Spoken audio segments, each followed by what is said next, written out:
Hi everyone, in front of me I've got SONY Xperia 10 Mark V, and let me share with you how to change video resolution on this device.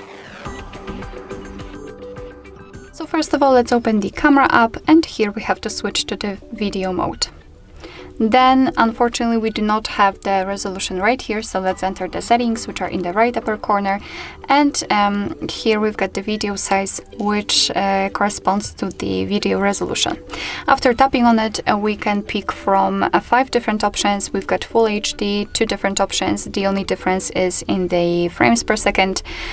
We've got different ratios, so 21:9, 1:1, and HD. Of course, up to you which option you want to use. Simply tap on it, it will be marked, so we can go back. It is also notified right here, which simply means that from now on, your device will use the chosen resolution to record the videos.